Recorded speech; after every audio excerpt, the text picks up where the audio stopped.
Hello दोस्तों। जैसा कि आप लोगों को इंतज़ार था कि कब काउंसलिंग होगी, उसके बाद कब हम लोग का मेरिट लिस्ट निकलेगी, हमें कब कॉलेज मिलेगा, इन सब की डेट को लेके जितने भी आपको डाउट्स थे वो अब मैं इस वीडियो के द्वारा आपको बिल्कुल दूर कर दूंगा। जैसा कि डेट आ चुका है, विज्ञप्ति निकली है, मैं आपके पास जल्द से जल्द इसको लाने के लिए अभी तुरंत वीडियो बना रहा हूँ।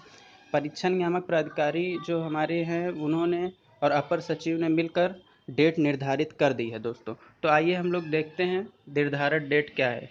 ये देखिए आपके सामने है दोस्तों कि जैसा कि 28 जुलाई और 31 जुलाई से जो शुरू हो रहा था हमारा रजिस्ट्रेशन, आप देख सकते हैं इसमें ऑनलाइन रजिस्ट्रेशन पूरा प्रारंभ करने की तिथि जो थी 31 जुलाई थी और आवेदन शुल्क जमा करने की प्रारंभ तिथि ये उन लोगों के लिए है दोस्तों जो नया आवेदन कर रहे हैं। जो पहले कर चुके हैं उनको कुछ नहीं करना है, वो डायरेक्ट अभी नीचे के प्रोसेस में आएंगे।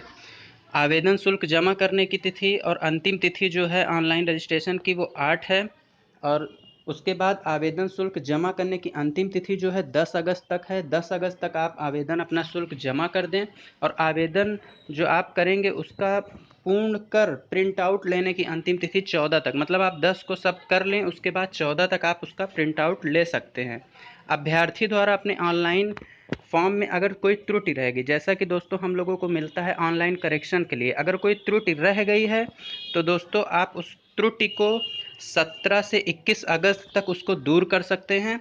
उसके बाद दोस्तों जब सभी ऑनलाइन आवेदन अपना कर देंगे, आवेदन करने के जस्ट बाद आपकी मेरिट लिस्ट बननी शुरू होती है। जैसा कि हम लोग सब डालेंगे उसमें से ये होगा कि जिसके परसेंटेज ज़्यादा होंगे, गुणांक जैसे 10 12th और ग्रेजुएशन के गुणांक जब जुड़ते हैं तो उस परसेंटेज को मिलाकर एक गुणांक बनता है, उसमें जिसका ज़्यादा रहेगा उसको डायट मिलेगा और उसके नीचे के जो लोग होंगे उनके प्राइवेट कॉलेज अलॉट किया जाता है। तो अभ्यर्थियों के वर्गवार जो श्रेणीवार मेरिट बनेगी उसमें आपको प्राइवेट और गवर्नमेंट कॉलेज मिलेंगे। तो ये 28 अगस्त से 8 सितंबर तक आपको ये करना होगा कि संस्था का विकल्प आपको देना होगा, मतलब आप किस संस्था में चाहते हैं, आप विकल्प आप देंगे। ये आपका सब ऑनलाइन होगा। ऑनलाइन में आपको हो सकता है कि रजिस्ट्रेशन और पासवर्ड मिले, आपको प्रेफरेंस वाइज उसमें भरना होगा कि ये कॉलेज में पहले भरना हूँ, ये मैं गवर्नमेंट का अगर उसमें खाली है तो गवर्नमेंट का भरूंगा, फिर उसके नीचे प्राइवेट भरूंगा। फिर आपको मेरिट के हिसाब से जिसकी मेरिट ऊपर रहेगी उसको गवर्नमेंट अलॉट कर दिया जाएगा और उसके नीचे के जितने लोग रहेंगे उनको प्राइवेट अलॉट कर दिया जाएगा। और अभ्यर्थियों द्वारा दिए गए संस्था के विकल्प के कम में एनआईसी लखनऊ द्वारा संस्थान आवंटित करने की थी। मतलब इस दिन क्या होगा, 15/9 मतलब 15 सितंबर को आपको ये होगा कि जो जो आपने विकल्प भरा है उस हिसाब से आपको अलॉट कर दिया जाएगा, आपको ये स्कूल मिल रहा है, आपको जो भी कॉलेज मिलेगा। ठीक है दोस्तों। फिर उसके बाद हम लोग देखेंगे, हाँ, आवंटित संस्था में अभ्यर्थियों द्वारा अभिलेख जांच। अब दोस्तों आता है ऑनलाइन काउंसलिंग।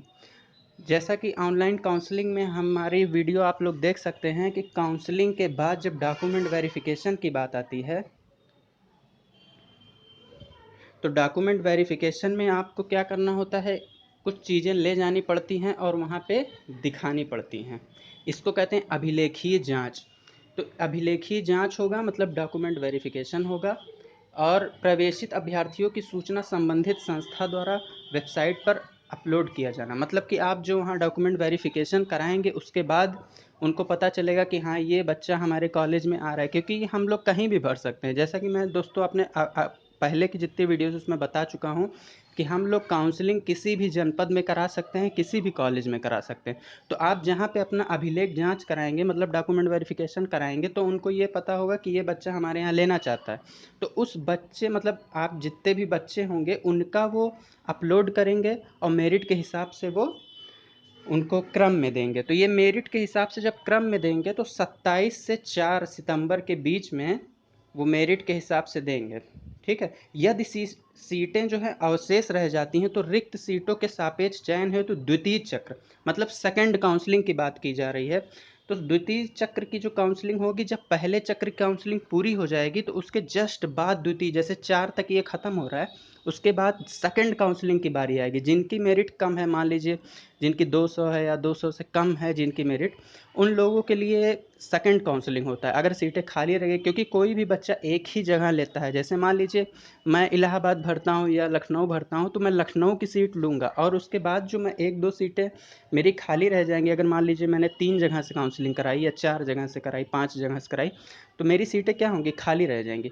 तो उन खाली सीटों पर कोई दूसरा बच्चा आएगा, तो इसलिए सेकंड काउंसलिंग कराई जाती है। जहाँ की सीटें खाली रह जाती हैं उनके लिए क्या होता है, सेकंड काउंसलिंग। अब देखिए सेकंड काउंसलिंग के भी अभिलेख जांच होगा, क्योंकि सेकंड काउंसलिंग आप कहाँ लेना चाहते हैं, कहाँ कहाँ सीटें खाली हैं, वो सब पेपर में आता है। तो आप 11-10 को, मतलब 11-10 को आप जाएंगे फिर सेकंड काउंसलिंग के लिए। तो ये है अक्टूबर तक आप चलेगा, मतलब 11 अक्टूबर को आप जाएंगे, अपने अभिलेख जांच कराएंगे, फिर उसके बाद आपका जो भी डेटा होगा वो अपलोड कर दिया जाएगा और उसके बाद आप उसमें नेट पे देख सकते हैं कि मुझको कौन सा कॉलेज अलॉट है। उसके बाद आप जाके वहाँ पे अपना पैसा जमा करिए और आपका प्रशिक्षण क्या होगा, शुरू हो जाएगा। तो 12-10 से, मतलब 12 अक्टूबर 2017 से आपका प्रशिक्षण शुरू हो जाएगा दोस्तों। तो ये रहा पूरा शेड्यूल। मैं अपने अगले वीडियो में आपको बताऊंगा कि काउंसलिंग कैसे करना है, क्या क्या दिक्कतें। काउंसलिंग को भी मैं वेबसाइट के द्वारा आपको दिखाऊंगा पूरा कंप्यूटर पे कि कैसे उसको काउंसलिंग को करना है।